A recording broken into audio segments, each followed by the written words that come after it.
Would you welcome, please, Phil Lynott? Here he is. Oh, look at that. All showbiz and snaz. Do sit down. Yeah. Great to see you. How are you? Cream. I heard that the white affects the camera. That'll affect the camera as well. But it makes a nice contrast. Well, my mother's here. I thought it looked smart. I know. Looks very well. Your mum, too. We'll be talking to her in a moment. What's this about gone to live in Howth? Come on. Well, that's where the big knobs hang out. Don't you know that guy? Can you see Crumlin from Howth? No, I wish I could.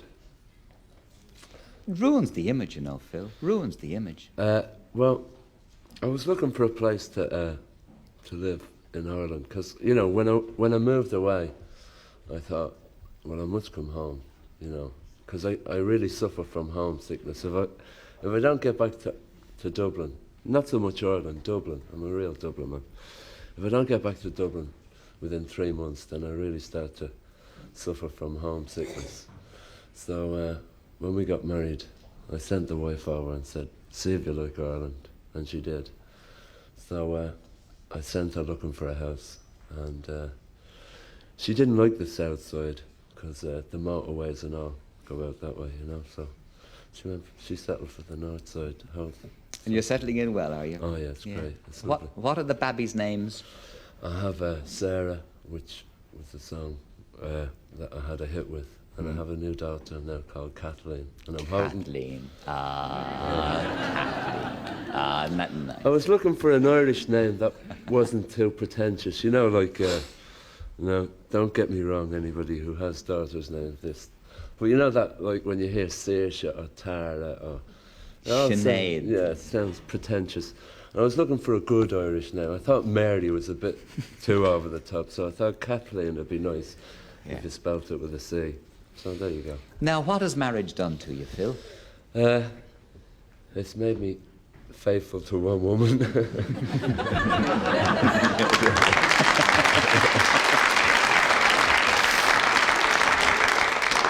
That's because the mammy is here, and because herself is watching at home in Howth, but we believe you. Really? Honestly, yeah. Really? I wouldn't have got married otherwise. Really?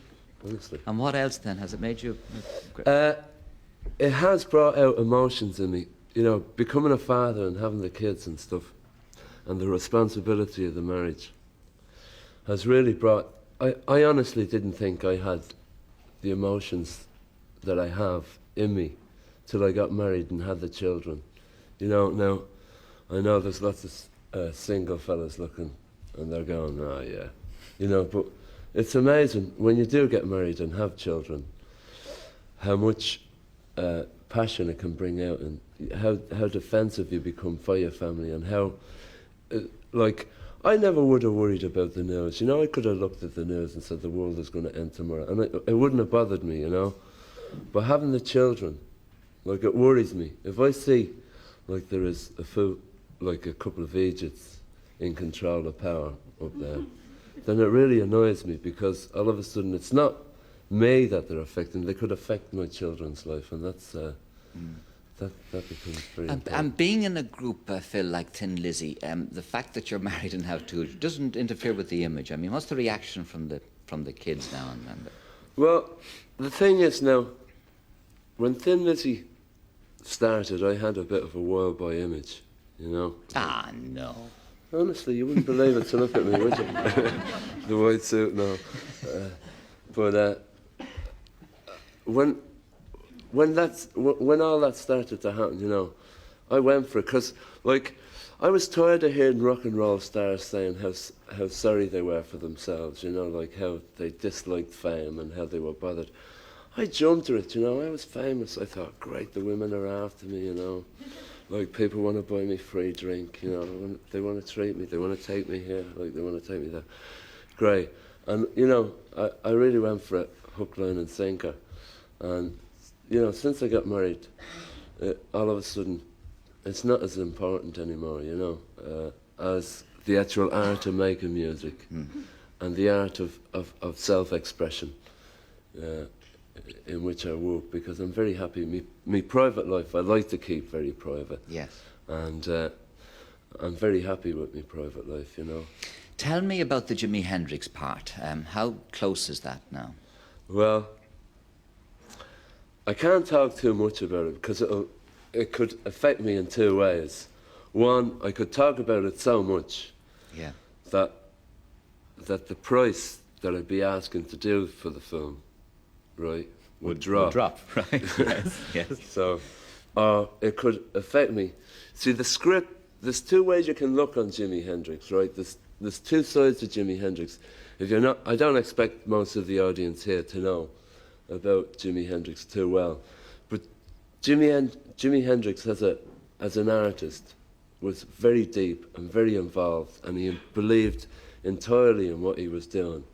But as a public figure, he was just like fodder for the media, you know, because he was a wild man. Oh, he was. He was like, he indulged in everything, you see.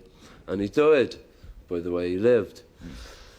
But as an artist, you can't take it. Well, for me, he was one of my heroes, you know, like he was one of the true inspired. He showed to me that a black fella could be the front of a band and like be completely respected for what he did.